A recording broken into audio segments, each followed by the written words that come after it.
ಭಾರತ್ ಮಾತಾ ಕಿ ಒಂದೇ.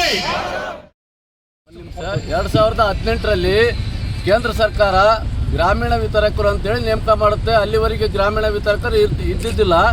ಯಾಕೆ ಇದನ್ನು ಮಾಡಿದ್ರು ಅಂದರೆ ಎಲ್ಲ ಗ್ರಾಮೀಣ ಪ್ರದೇಶದಲ್ಲಿ ಪ್ರತಿಯೊಬ್ಬರು ಹಸಿರು ಭಾರತ ಮಾಡೋದಕ್ಕಾಗಿ ಪ್ರತಿಯೊಬ್ಬರು LPG ಗ್ಯಾಸ್ ಉಪಯೋಗಿಸಬೇಕನ್ನೋ ಒಂದೇ ಕಾರಣಕ್ಕೆ ಕೇಂದ್ರ ಸರ್ಕಾರ ಈ ಕಾರ್ಯಕ್ರಮವನ್ನು ಜಾರಿಗೆ ತರುತ್ತೆ. ಈ ಕಾರ್ಯಕ್ರಮದಲ್ಲಿ ಏನು ಬರುತ್ತಂದರೆ ಒಬ್ಬೊಬ್ಬ ವಿತರಕರಿಗೆ 15 ಕಿಲೋಮೀಟರ್ ವ್ಯಾಪ್ತಿ ಕೊಟ್ಬಿಟ್ಟು ಅಲ್ಲಿಂದ ಅಲ್ಲಿಗೆ ಹಂಚೋದಕ್ಕೆ ಅವರಿಗೆ ಚೆನ್ನಾಗಾಗುತ್ತೆ ಅಂತೇಳಿ ಗುಡ್ಡಗಾಡು ಪ್ರದೇಶ ಮತ್ತೊಂದು ಇರೋದ್ರವರಿಗೆ ಗುಡ್ಡಗಾಡು ಪ್ರದೇಶ ದುರ್ಗಮವಾದಂಥ ಪ್ರದೇಶದಲ್ಲಿ ಇರ್ತಕ್ಕಂಥವ್ರಿಗೆ ಸಿಟಿಲಿಂದ ಹೋಗಿ ಕೊಡೋದಕ್ಕಾಗಲ್ಲ ಅಂತೇಳಿ ಅವರು ಗ್ರಾಮೀಣ ವಿತರಕರನ್ನ ನೇಮಕ ಮಾಡ್ತಾರೆ.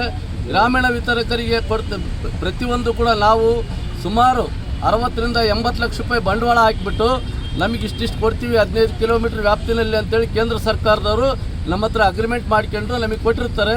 ಯಾವುದೇ ಥರವಾದಂಥ ರಾಜಿ ಇಲ್ದಂಗೆ ನಾವೆಲ್ಲ ಥರದಿಂದ 100% ಸರ್ಕಾರದ ಇವನ್ನೆಲ್ಲ ನಾವು ಆಚರಣೆ ಮಾಡಿರ್ತೀವಿ.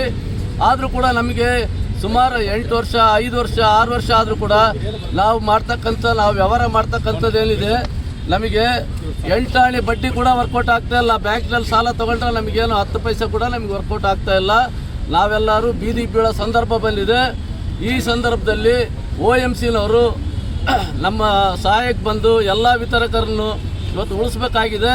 ಎಲ್ಲ ನಮಗೇನು ಕೇಂದ್ರ ಸರ್ಕಾರ ಅಗ್ರಿಮೆಂಟ್ ಮಾಡಿಕೊಟ್ಟಿದೆ ಅಂದರೆ ಆಯಿಲ್ ಕಂಪ್ನೀಸ್ ಅಗ್ರಿಮೆಂಟ್ ಮಾಡಿಕೊಟ್ಟಿದೆ.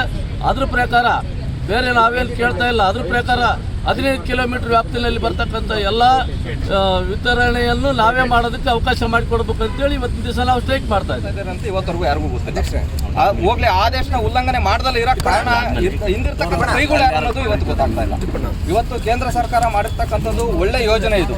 ಪ್ರತಿ ಮನೆಗಳಲ್ಲೂ ಗ್ರಾಮೀಣ ಭಾಗದಲ್ಲಿ LPG ಸರಬರಾಜು ಹಸಿರು ಮುಕ್ತ ವಾತಾವರಣ ಸೃಷ್ಟಿಸಬೇಕು ಅಂತ ಹೇಳಿ ಈ ಗ್ರಾಮೀಣ ವಿತರಕರ ಒಂದು ಹೊಸದಾಗಿ ಏನು 18-19 ಲಾಂಚ್ ಮಾಡಿದೆಯಲ್ಲ ಅದರಲ್ಲಿ ಹೆಚ್ಚಿನದಾಗಿ ಮಹಿಳೆಯರಿಗೆ ಮಾಡಿದ್ದಾರೆ. ಹೆಚ್ಚಿನದಾಗಿ ಸೆಲೆಕ್ಷನ್ ಆಗಿರೋ ಮಹಿಳೆಯರೇ. ಅಂಥ ಪರಿಸ್ಥಿತಿ ಕೆಲಸಗಳನ್ನು ಬಿಟ್ಟು ಬಂದು ನಾವು ಇವತ್ತು ಈ ಕೆಲಸಕ್ಕೆ ಬಂದಾಗ ಇವತ್ತು ನಮ್ಗೆ ಯಾವುದು ಕೆಲಸ ಇಲ್ದಂಗೆ ಈ ಕಡೆ ಕೆಲಸನೂ ಇಲ್ಲ, ಈ ಕಡೆ ಸಂಬಳನೂ ಇಲ್ಲ, ಈ ಕಡೆ ದುಡಿಮೆನೂ ಇಲ್ಲ ಅನ್ನೋ ಪರಿಸ್ಥಿತಿನಲ್ಲಿ ನಾವು ನಡು ನೀರಿನಲ್ಲಿ ಇದ್ದಂಥ ಪರಿಸ್ಥಿತಿ ಆಗಿದೆ. ಈ ಪಾಲನೆ ಮಾಡ್ದಲ್ಲಿ ಇರ್ತಕ್ಕಂಥ ಇದಕ್ಕೆ ಕಾರಣ ಏನು ಅನ್ನೋದು ನಮಗೆ ಬೇಕಾಗಿರೋದು ನಾವು ಕೇಳ್ತಾ ಇರೋದು ಕೇಂದ್ರ ಸರ್ಕಾರ ಯೂನಿಫೈಡ್ ಗೈಡ್ಲೈನ್ಸ್ ಅಲ್ಲಿ ಏನಿದೆ 15 ಕಿಲೋಮೀಟರ್ ಆ ವ್ಯಾಪ್ತಿನ ನಮಗೆ ಕೊಡಿ ಅಂತ ನಾವು ಕೇಳ್ತಾ ಇದ್ವಿ. ಅವರೇ ಮಾಡಿರ್ತಕ್ಕಂಥದ್ದು ಯೂನಿಫೈಡ್ ಗೈಡ್ಲೈನ್ಸ್ ಅದನ್ನು ಯಾಕೆ ಪಾಲನೆ ಮಾಡ್ತಾ ಇಲ್ಲ ಅಂತ ನಾವು ಒಳಗಡೆ ಇರ್ತಕ್ಕಂಥ ಹಳೆ ಡಿಸ್ಟ್ರಿಬ್ಯೂಟರ್ಗಳು ನಮಗೆ ಸರಿಯಾದ ಸ್ಪಂದನೆ ಕೊಡ್ತಾ ಇಲ್ಲ. ಈ ಆಯಿಲ್ ಕಂಪನಿಗಳು 3 ಆಯಿಲ್ ಕಂಪನಿ 15 ಕಿಲೋಮೀಟರ್ ಅಂತೇಳಿ ನಮಗೆ ಒಂದು ಇದು ಕೊಟ್ಟಿದ್ದಾರೆ ಆರ್ಡರ್ ಕಾಪಿಯಲ್ಲಿ. ಆ 15 ಕಿಲೋಮೀಟರ್ನ ಪಾಲನೆ ಮಾಡ್ತಿಲ್ಲ ಅವರ ವಿರುದ್ಧ ನಾವು ಹೋರಾಟ ಮಾಡಕತ್ತೀವಿ. ಯಾಕೆಂದರೆ ಈ ಹೋರಾಟ ಮಾಡೋ ಸಲುವಾಗಿ ಈ ಕಂಪನಿಯ ಅಧಿಕಾರಿಗಳು ನಮ್ಮ ಮೇಲೆ ದೌರ್ಜನ್ಯ ದರ್ಪಗಳನ್ನು ತೋರಿಸ್ತಿದ್ದಾರೆ. ಯಾಕಂದರೆ ಇವರ ಸಲುವಾಗಿ ನಾವು ಕೆಲವು ಡಿಸ್ಟ್ರಿಬ್ಯೂಟರ್ಗಳು ನಮ್ಮ ಪರವಾಗಿ ಕೆಲವೊಂದು ಇದು ಮಾಡಕತ್ತಾರೆ. ಆ್ಯಕ್ಚುಲಿ ಏನೈತಿ ಸರ್, ನೀವೆಲ್ಲರೂ ಹೋರಾಟ ಮಾಡಿರಿ, ಹೋರಾಟಕ್ಕೆ ಎಲ್ಲರೂ ಸಿದ್ಧರಾಗಿ ಏನೇ ಬರಲಿ ಎದುರಿಸೋಣ ಅಂತ ಎಲ್ಲರೂ ಭಾಳ ರೀತಿಯಿಂದ ನಮ್ಮ ಸಂಘದ ಅಧ್ಯಕ್ಷರು, ಉಪಾಧ್ಯಕ್ಷರು, ಕಾರ್ಯದರ್ಶಿಗಳು ಎಲ್ಲರೂ ಕೂಡ ಕುಂತ್ಕೊಂಡು ನಾವೊಂದು ತೀರ್ಮಾನ ಮಾಡಿ ಇವತ್ತಿನ ಹೋರಾಟಕ್ಕೆ ಅನಿರ್ದಿಷ್ಟ ಮುಷ್ಕರವನ್ನು ಹಮ್ಮಿಕೊಂಡಿದ್ದೇವೆ. ಕರ್ನಾಟಕ LPG ಗ್ರಾಮೀಣ ವಿತರಕ ಫೆಡರೇಷನ್ ಪ್ರೆಸಿಡೆಂಟು.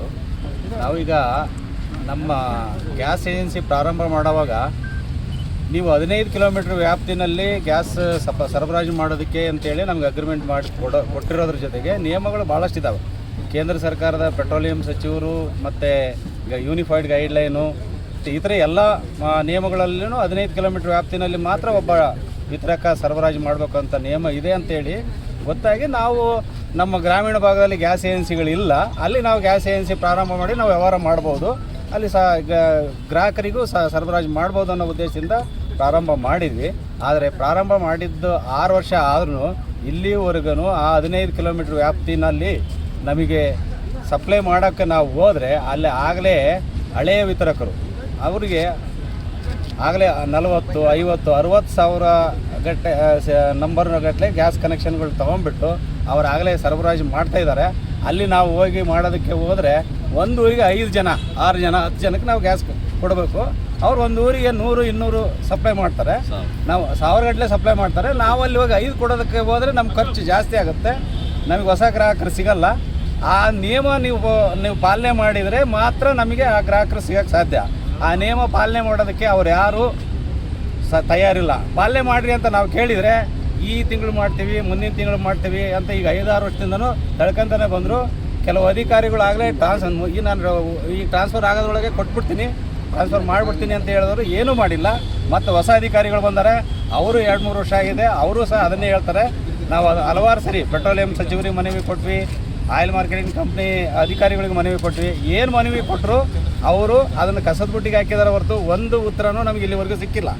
ಬದಲಾಗಿ ಯಾರ್ಯಾರು ಮುಂದೆ ಬರ್ತೀವಿ ಅವರಿಗೆಲ್ಲ ದಂಡ ಹಾಕೋದು, ಅವ್ರನ್ನ ಇನ್ಸ್ಪೆಕ್ಷನ್ ಮಾಡೋದು, ನೀವು ಅದನ್ನು ಬಿಟ್ಟಿದ್ದೀರಿ, ನಿಮ್ಮ ಗೋಡನಲ್ಲಿ ಅದು ಸರಿ ಇಲ್ಲ, ಇದು ಸರಿ ಇಲ್ಲ ಅಂತ ದಂಡ ಹಾಕಿ ನಮಗೆ ಹೆದರಿಸೋದು. ಈ ಥರ ಮಾಡಿಬಿಟ್ಟು ನಾವು ಎಲ್ಲೂ ಕೇಳೋಕ್ಕೂ ಆಗದೇ, ನಮ್ಮ ಕಷ್ಟ ಹೇಳ್ಕೊಳ್ಳೋಕ್ಕೂ ಆಗದೇ, ನಾವು ಈಗ ಕೆಲವರು ಒಂದು ನಮ್ಮ ಖರ್ಚಿಗೆ ಮೇಂಟೈನ್ ಆಗೋವಷ್ಟು ವಿತರಣೆ ಮಾಡ್ತಾಯಿದ್ದೀವಿ. ಕೆಲವರು ತಿಂಗಳ 30-40 ಸಾವಿರ ರೂಪಾಯಿ ಕೈಲಿಂದ ಸಂಬಳ ಕೊಡ್ತಾಯಿದ್ದೀವಿ. ಇನ್ನು ಕೆಲವರು ₹1 ಲಾಭ ಇಲ್ಲದೆ ಗ್ಯಾಸ್ ಏಜೆನ್ಸಿ ಮುಂದೆ ಬೋರ್ಡ್ ಹಾಕ್ಕೊಂಡು ಖಾಲಿ ಕುತ್ಕೊಂಡಿರೋ ಕೆಲವು ಡಿಸ್ಟ್ರಿಬ್ಯೂಟರ್ ಇದ್ದಾರೆ, ಬೀದಿಗೆ ಬಿದ್ದಾರೆ. ಅವರು ಈ ವಿಷಯ ತಗೊಳ್ಳೋ ಪರಿಸ್ಥಿತಿಯಲ್ಲಿ ಇದ್ದಾರೆ. ಒಂದು ಕಡಿಮೆ ಅಂದರೂ ನಮ್ಮ ಕರ್ನಾಟಕದಲ್ಲಿ 30 ಜನ ವಿತರಕರು 50 ಲಕ್ಷದಿಂದ 1 ಕೋಟಿವರೆಗೂ ಇನ್ವೆಸ್ಟ್ ಮಾಡಿ ಯಾವುದೇ ಆದಾಯ ಇಲ್ಲದೆ ಬೀದಿನಲ್ಲಿದ್ದಾರೆ. ಅದು ಬಡ್ಡಿ ಕಟ್ಟಿ ಆ ಆಸ್ತಿ ಮಾರ್ಕೊಳ್ಳೋ ಸ್ಥಿತಿಯಲ್ಲಿ ಇದ್ದಾರೆ.